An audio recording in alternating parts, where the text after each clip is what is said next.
Movie and a Beer, everybody. Thank you for joining us on this wonderful episode.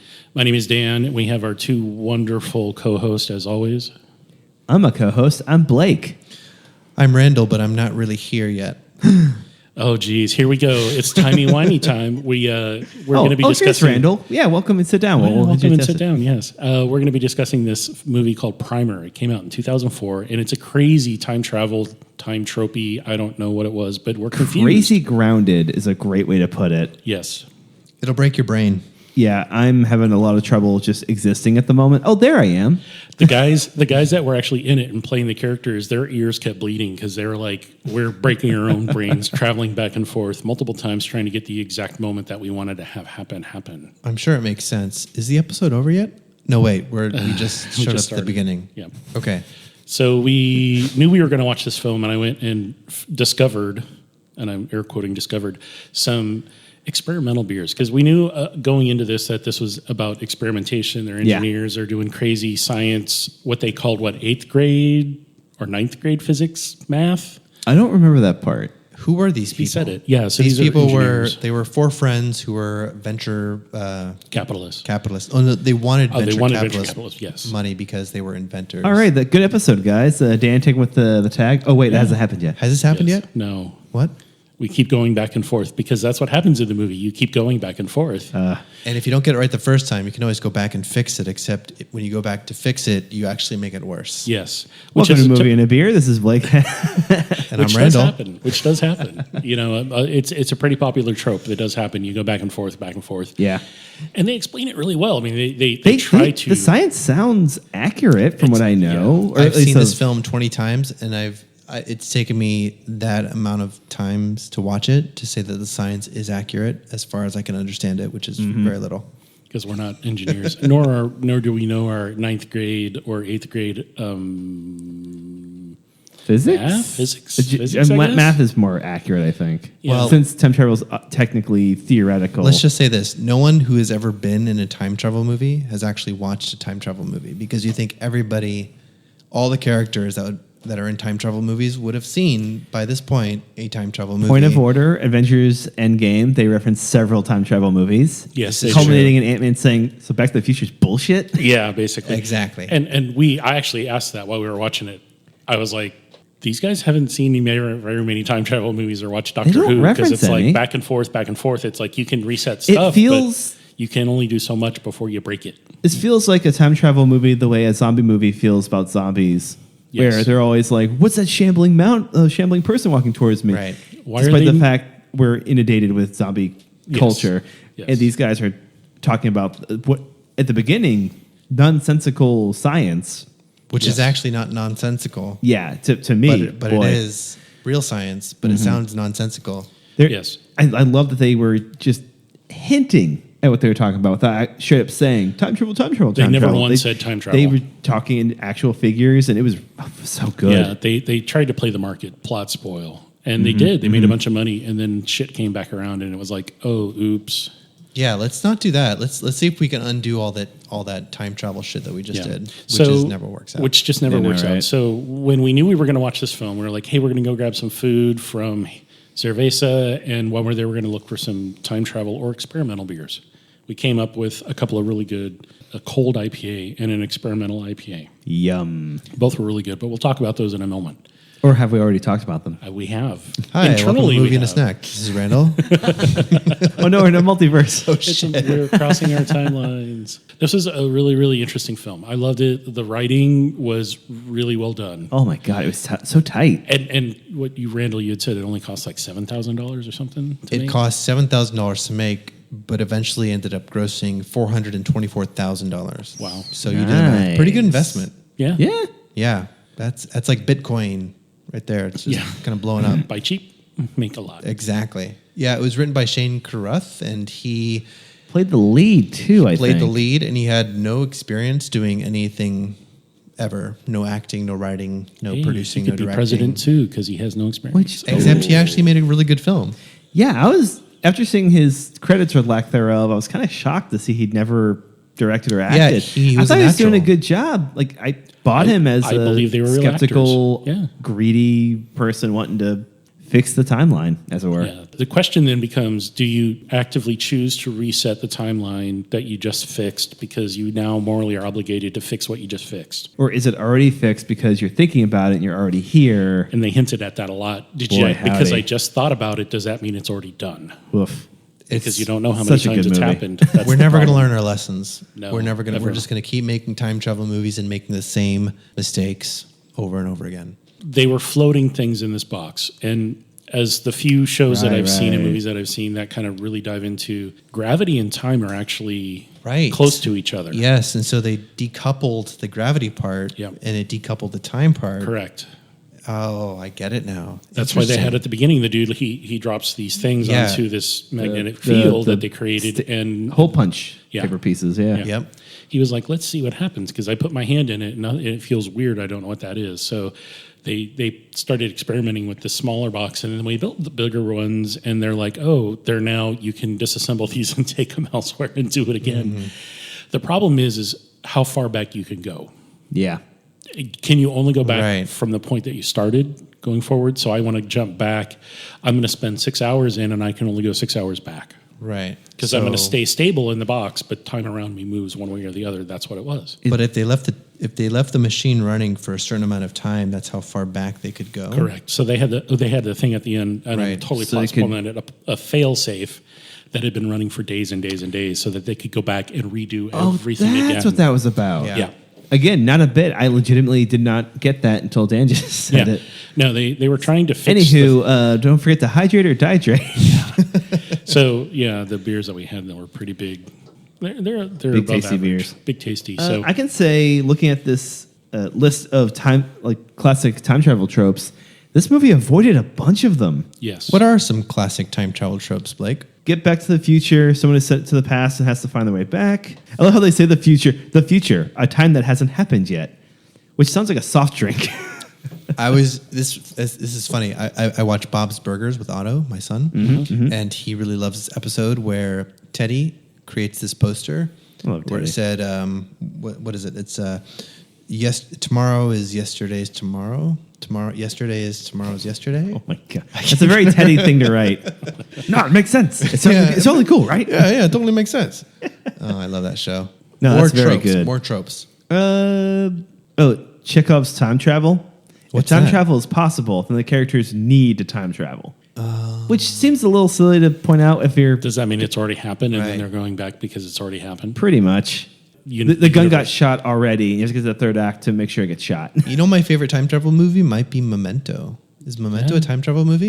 It's sort of. It's more of a recursive not recursive. It's more of a regained memory film because it's shot in backwards It's order, shot but it's in him backwards order, regaining yeah. whatever memories he lost. Kind of like time travel. Yeah, Time travel-esque. from a I'm going to watch it standpoint. It feels like time travel. Yeah. I Time travel. enjoyed Hot Tub Time Machine. Classic. That's a movie where I think they reference other films that did it for comedic effect, and Right. they actually had a great bit they wanted to do where they were going to go from Hot Tub Time Machine. They were going to make Hot Tub Time Machine 3 without making it 2. With the idea that the joke is they've already made it and it's getting released now. The studio I said like no it. because they thought no one would get it. Oh my God. Everybody would have gotten it. A possible side effect of time travel is acting before thinking. Welcome back to Movie to Beer, everybody. Thanks for hanging in there. This is Dan Kapersky. We're talking about the movie Primer, which came out in 2004. Great time travel activity. Really interesting, very geeky. If you love science, if you love or understand or have studied engineering, A lot of engineering. or time travel. If you want a time travel hangover, watch this movie. It would definitely do it to you. So we're going to now take a brief moment to discuss the two beers that we enjoyed while watching this, as well as the water, because these are bigger beers, and we're like, let's hydrate or dihydrate. Oh, that would make sense now. They Yeah. are bigger bears. let me just say this portion of the podcast is brought to you by a Blakeco Industries product, Time Travel Advil. The Advil will stop your headache before you have it. Does the water or the beer disappear before you drink it? We're legally not allowed to talk about it. All right.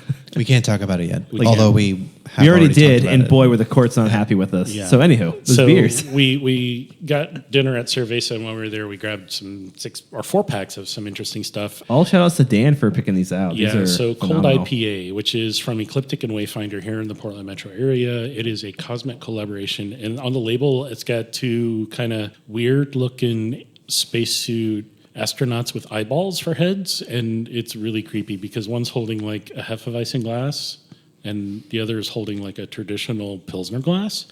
So what I'm feeling, and I got the vibe, and there's been a lot of discussion about this cold IPA. So This particular one? this particular beer, the online communities are kind of like upset because you're trying to redefine a new style or create a new style that has already been around for a long time, which is IPL, India Pale Lager. So they take an IPA and they just make it with a lager yeast, or you take a yeast that can start warm, such as Quebec or something like that, and then just let it go cold. Oh, that's cool. And you do your bottom fermentation, or you just let it sit cold for a long time, and you eventually will ferment out and get to where you want to be. And the longer it ferments, awesome. the higher the alcohol content. And this is like a big ass 8% beer. It's not a small beer. It So- doesn't taste like it though. It's a really nice beer. So if breweries had access to time travel technology, they could ferment a whole line in less than a day They could, and have it be like a 20% alcohol content. and then you would just destroy the market because we were at Cerveza and we looked at some of the big, giant Yeah. barrel aged beers that were like $15 to $30 a bottle. Oh, yeah. And we're like, oh, that's 20+%, and it's $40 for a freaking bottle. And I'm just like, no. Wow. That's something you buy for a celebration. Yeah. And it was, I'm sure it tasted amazingly weird, but let's not go there. That's something you buy when you invent a time machine and travel back in time and buy stock at a cheaper price and sell it at a higher price. Which happened in the movie. And then you can buy that beer. That's something you buy when you hit 100 episodes of your amazing movie beer podcast. Yeah, well, we just got a saying. ways Only to go. 68 episodes Yeah, to we're, go. we're getting there. So what did you guys think of this beer? So I loved it. I liked it. It was I- nice. Yeah, I thought I've never had a cold IPA. It was just different. And I think it went really well with this film. One, cold helium was a part of what made the time machine work, right? Was it helium or Freon? Freon? Something like I know that. they were talking about Freon. He's like, don't take my fridge apart. But Right. I was so lost at that point. But I also felt that this film, it just went really well with this film. It was I'd agree with that. It was strange and different. And caught me off guard. The taste wasn't really extreme, so I got to enjoy the beer without being distracted from the movie, which you can't Right. really look away or Yeah. not. Don't look at your phone while you watch this because you're going to need to pay attention. Yeah, the you whole have to. time. It's a shorter film. It's what, like 80? 77 minutes. Oh, 77 Holy minutes. It's cow. short. It's like It felt like 5 hours. yeah, which is not a dig at all. It's No, just, no, they're it just so felt- densely it's- packed. I just Good. couldn't follow. Yeah. There's I- not a single wasted second. I intentionally was when we started watching it and I opened these up, I was like, all right, we don't have a lot of time to sip. So let it warm up a little bit, sip. And then it's like, let's go on Yeah. to the next one. I was like, all right, let's try this next one. And this What's next the next one one? is a little preview on the old Instagram page. Yeah, we posted a picture of it. It does look a little neon blue. Don't let But that it is- fool you. It's delicious. It's a blue raspberry sour IPA. Put that in one sentence. What is a blue raspberry? It's a raspberry is blue, Randall. Keep up. Yeah. Well, raspberries are red and blue, depending on the strain, I think. They start out a little. Guys, more red's green, just aren't they? a They're more fake green, construct. Red doesn't blue. exist. No. Yeah, it's all fake. The traffic lights are super yellow, green. That's right. I don't stop anywhere. Especially if you're colorblind. So, Evil Twin Brewing out of New Haven, Connecticut, or basically New York State. It's distributed here on the West Coast. Evil Twin they're typically known for making big, giant monster beers, which is quite interesting. This one I saw and I was like, oh, it says IPA. It's in an IPA portion, but let alone it says sour IPA and raspberry, blue raspberry at that too. So I was like, okay, well, let's give this a shot. I am familiar with some of their other beers. I had not had this one before. And I was like, great experimental opportunity to let's figure it out and go with it. So we did. And Experimenting like the guys in the movie were. they were going to try something trying their different. trials, making their notes, and doing it correctly, which is you don't see in a lot of movies. So I'm looking up North Haven, Connecticut from where this beer is from. Yes. And it looks like a bunch of boring New England style homes and strip malls. Welcome to Connecticut. And then there's this one picture of what looks like Cactus. It's a the cactus Southwest. field. Insurance Yeah. in North Haven, Connecticut. How? What? It's, What is- it's a very Southwest odd- Connecticut. Southwest Connecticut. There's one is piece not of a Connecticut high that looks desert. like Arizona. And because of equivalent exchange, there's one piece of Arizona that looks like Connecticut. I don't get it. I Interesting. don't either. So the company may be based out of North Haven, Connecticut, but They sell insurance. obviously sell insurance all over the world, or at least North America. Fantastic. Anyway, I like this one too. Not as much as the first one. Yeah, the first one I think went really well with the beginning of the film. Yeah, It fit the character. This one, to me, tart, dry, had very low hops, very, very low hops. And so, yes, it's an IPA, but it didn't have enough hops to be classified as an IPA from a flavor profile standpoint. Do you have to have a certain amount of hops level to be called an IPA? Yes. What's the level? What's the number? Enough. Enough. Hops. So we're talking IBU levels. You're not really going to have anything below 40 to 50%, or 40 to 50 IBU on the IBU scale. Did not know it's that. Just numbers. Yeah, I'm sure I did and Your forgot. your IPA IBUs tend to be a little higher. If it's lower than that, then it's a pale ale. So this, in and of itself, I would say, is a kettle soured IPA. Yes. But the kettle souring, and it tastes like it was kettle soured because it doesn't have any natural lactose-y sour flavor profile. It was more of a sharp, bright up front. So, okay, I dig that. it's good. It was tasty. It was tasty. I would have liked this better with a big, flashy sci-fi movie. Yeah. Yes. Like a definitely. Fifth Element with blue aliens running around and There were no special effects in this film. There was nothing. It was boring Oh, as yeah. heck from that standpoint. Going from Yeah. what we just watched, the Korean film Space Sweepers, Sweepers. to this. But it's- that cost $21 million to make. It's the spectrum. We just hit the spectrum of this. What happens when you have all technology, all computer CGI to none, where Yeah. it's just physical acting and what's in front of you. So thank you, Dan and Randall, for that back-to-back sci-fi recommendation. If I could make a call, then The World's End, just so I can rewatch a movie I love. oh, Yeah. man. It's technically I'd watch sci-fi. that. All right, And it's so- about beer. So both thumbs up on the beers. Both thumbs, absolutely. like we all love Absolutely. we love these the films. Really, really nice. So it is that time of the episode. Keyword movie. IMDb Beer. keyword movie name game. If beer. Shane Carruth, the director of this film, were to make a beer based off of this film, it'd make your ears keywords. bleed. It would, and it was based on a plot keyword from IMDb, he would name this beer. protective eye gear. Dan, That actually sounds like something I would drink. what kind of beer is protective eye gear? They gotta went be a sour, so right? here's the background. They went to a machine shop and the dude's like, "Should we be wearing eye goggles or something?" And he the just guy's laughs. like, "Yeah," and he's like, "Yeah, Just whatever." I don't care." smirking, like, yeah, whatever. Okay, so protective eye gear. Protective eye gear. So I would say that it would be a super duper jazzy sharp. I want to say brute IPA because it's going to be super dry and it's going to be super sharp. But no one's making brute IPAs anymore, thank God, because that style really wasn't that good. Whereas this kettle soured IPA is super sharp. So I think it would be something along these lines. Maybe not a fruit beer, but you can dump lactic acid, or you can dump something in there natural to push it Nice. so that it has a little natural fermentation, a little funk. How about Time Machine Engineer? Just straightforward. Pretty straight beer. It feels like a That's- level beer Yeah. or a ecliptic. Ecliptic or level, yeah. So that I would say that would be probably just a regular old pale ale, American pale ale, standard, I'd agree with that. strong, America. Because the dude, Yeah. we're not going to name drop, but there was a rice adjunct lager that he was drinking while he was laying on the yeah. couch, and I was upset. I was like, oh, we didn't have that. Thank God. Yeah, Light. you wouldn't drink it Bud anyway. Light. Bud Light. Yeah, Blake would have drank it because Blake doesn't have any standards. Bud Light. It was Bud Light. it was really. Hey, but it how was about- a USA label. how It was red, about- white, and blue, and we were all like, America. Bud How Light. about microwave oven palladium? Oh, jeez, because they were going after rare minerals out of the microwaves Yep. that they were buying, like you shop buying. It's like Boy, the that's keywords awesome. on this are weird. I was going to say microwave oven Weeble. Ooh, that's better. Because they had these Weebles, and that's what they I were drink that testing it porter. initially.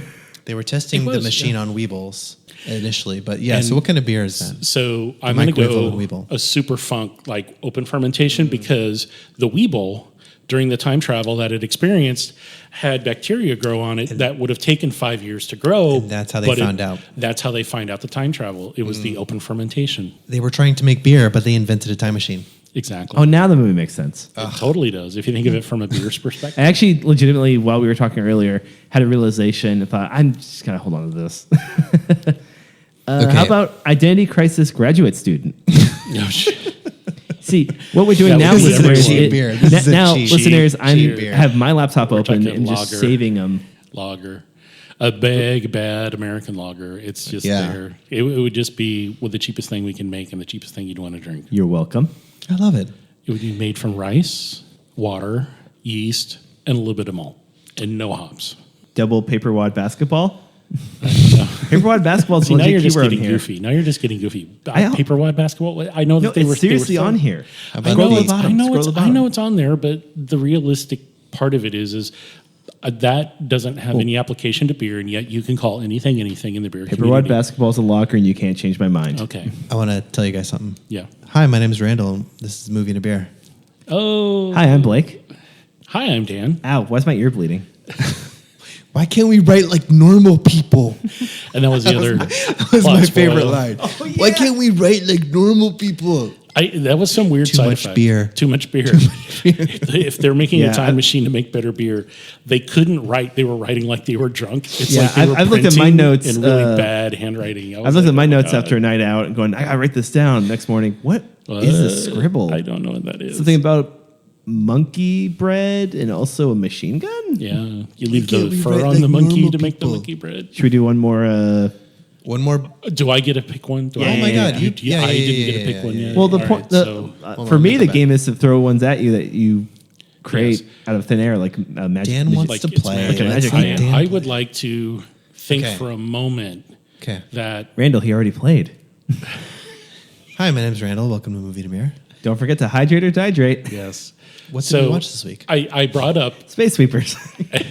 so I did mention so the dudes were driving the car that they cut the catalytic converter out of already. Yeah. So did they go back and put it in a later loop? Because like they cut it out and they didn't put it back. They Right, didn't show them putting right. it back, but they're driving the car around. So Things fall apart pretty quickly in the this film. catalytic converter is what I'm going to call my beer, and it's going to be Ooh. a big old bad stout because you're not going to forget it. Is it just an empty can? It is an empty can. It's just an empty water. can. It's carbonated water with no beer in it at all. But it says it's a stout because then you're just like, is the stout not made yet, or did it make itself? I'm a little upset that you won this round.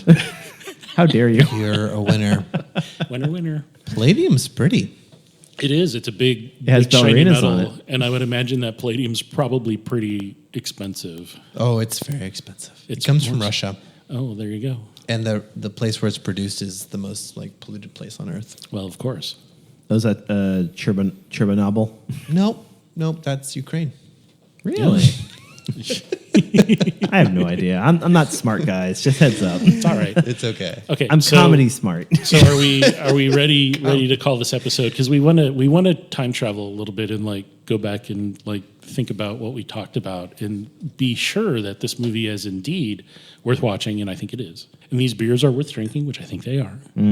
And if you listen to this backwards, this episode, it makes just as much sense. Going forward. So today as we're going back- to talk about Once Upon a Time in Hollywood. Theaters are open, and there's no such thing as COVID.